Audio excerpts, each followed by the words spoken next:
എല്ലാവർക്കും പുതിയൊരു വീഡിയോയിലേക്ക് സ്വാഗതം. നമുക്കിന്ന് നാടൻ കപ്പയും ബീഫും ഉണ്ടാക്കിയാലോ? അതിനായിട്ട് കൊച്ചുള്ളി അരിഞ്ഞത്, ആവശ്യത്തിന് കറിവേപ്പില, വെളുത്തുള്ളി ചതച്ചത്, ഇഞ്ചി ചതച്ചത്, 4 പച്ചമുളക് കീറിയത്, 2 ചെറിയ തക്കാളി അരിഞ്ഞത്, ഇത്രയാണ് ഞാൻ ഇതിനായിട്ട് എടുത്തിട്ടുള്ളത്. ഇനി കുക്കറിലേക്ക് 2 തവി വെളിച്ചെണ്ണ ഒഴിച്ചു കൊടുക്കാം. ഈ വെളിച്ചെണ്ണ ചൂടായി വരുമ്പോൾ നമുക്കിതിലേക്ക് 1 ടീസ്പൂൺ കടുക് ചേർത്ത് കൊടുക്കാം. കടുകെല്ലാം ഒന്ന് പൊട്ടി വന്നിട്ടുണ്ട്. ഇനി ഇതിലേക്ക് നമുക്ക് ചതച്ച് വെച്ചിട്ടുള്ള വെളുത്തുള്ളിയും ഇഞ്ചിയും ചേർത്ത് കൊടുക്കാം. ഞാൻ ഇതിൻ്റെ കൂട്ടത്തിൽ കീറി വെച്ചിട്ടുള്ള പച്ചമുളകും കൂടെ ചേർത്ത് കൊടുക്കുകയാണ്. ഇതെല്ലാം ഈ എണ്ണയ്ക്കകത്ത് ഇടുന്ന ഒരു ബ്രൗൺ ഷെയ്ഡ് വരെ മൂപ്പിച്ചെടുക്കണം. ബ്രൗൺ ഷെയ്ഡ് ആയിട്ടുണ്ട്. ഇനി നമുക്കിതിലേക്ക് കറിവേപ്പിലയും അരിഞ്ഞു വെച്ചിട്ടുള്ള കൊച്ചുള്ളിയും ചേർത്ത് വഴറ്റിയെടുക്കണം. ഈ കൊച്ചുള്ളി വഴറ്റിയെടുക്കുമ്പം നമ്മൾ ഇതിൻ്റെ കൂട്ടത്തിൽ കുറച്ച് ഉപ്പും കൂടെ ഇടുകയാണെങ്കിൽ പെട്ടെന്ന് ഉള്ളി വഴറ്റി കിട്ടാനായിട്ട് ഹെൽപ്പ് ചെയ്യും. ഇതൊരു ബ്രൗൺ ഷെയ്ഡ് ആവുന്ന വരെ നമുക്കിത് വഴറ്റിയെടുക്കണം.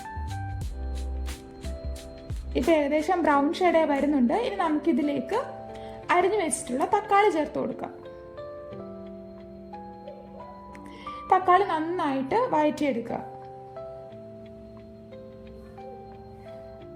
ഇപ്പോൾ തക്കാളി വഴണ്ടി വന്നിട്ടുണ്ട്. ഇനി നമുക്കിതിലേക്ക് ആവശ്യമായിട്ടുള്ള മസാലകൾ ചേർത്ത് കൊടുക്കാം.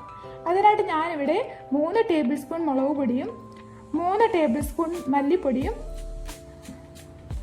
1 ടീസ്പൂൺ മഞ്ഞൾപ്പൊടിയുമാണ് ഇപ്പോൾ ഇതിലേക്ക് ഇടുന്നത്. ഇനി ഇതിൻ്റെ പച്ചമണം മാറുന്ന വരെ നന്നായിട്ടൊന്ന് മിക്സ് ചെയ്തെടുക്കാം. ഇപ്പോൾ നന്നായിട്ട് മിക്സായി വന്നിട്ടുണ്ട്. ഇനി ഇതിലേക്ക് കഴുകി വൃത്തിയാക്കി വെച്ച് ബീഫ് ചേർത്ത് കൊടുക്കാം. ഞാനിവിടെ 1 കിലോ ബീഫാണ് എടുത്തിട്ടുള്ളത്.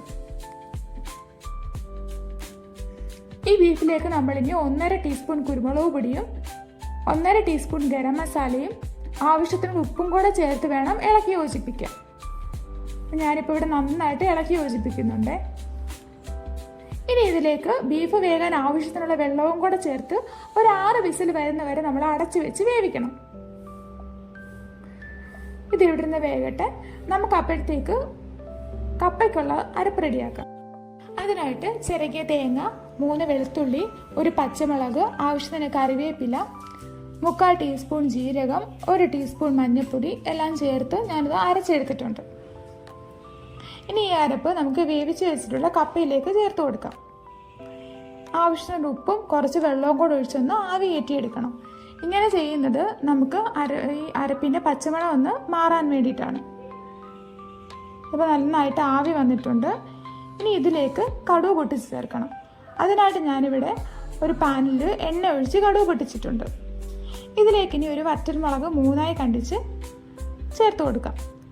ഞാൻ ഒരു 3 കൊച്ചുള്ളി ഇവിടെ അരിഞ്ഞു വെച്ചിട്ടുണ്ട്. അതുകൂടി ചേർത്തൊന്ന് മൂപ്പിച്ചെടുക്കാം. അപ്പോൾ നന്നായിട്ട് മൂത്ത് വന്നിട്ടുണ്ട്. ഇതിലേക്ക് കറിവേപ്പിലയും കൂടെ ചേർത്ത് ഒന്ന് ഇളക്കി നമുക്ക് ഫ്ലെയിം ഓഫ് ആക്കാം. കറിവേപ്പില ഒത്തിരി അങ്ങ് മൂത്ത് വരണ്ട. ഇനി നമുക്കിത് ഫ്ലെയിം ഓഫ് ആക്കാം. വേവിച്ച് വെച്ച കപ്പയിലേക്ക് നമുക്ക് ഈ കടുക് ഒന്ന് പൊട്ടിച്ചത് ഒഴിച്ചു കൊടുക്കാം.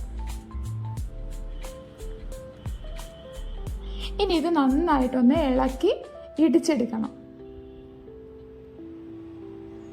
ഇതുപോലെ നന്നായിട്ട് ഇടിച്ചെടുക്കണം. ഇങ്ങനെ ചെയ്യുമ്പോൾ നമുക്ക് ഈ കപ്പ നല്ല സോഫ്റ്റ് ആയിട്ട് കിട്ടും.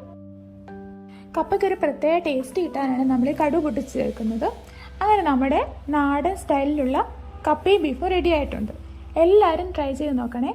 ട്രൈ ചെയ്ത് നോക്കിയിട്ട് ഫീഡ്ബാക്ക് അറിയിക്കണം. നിങ്ങൾക്ക് ഇഷ്ടമായിട്ടുണ്ടെന്നുണ്ടെങ്കിൽ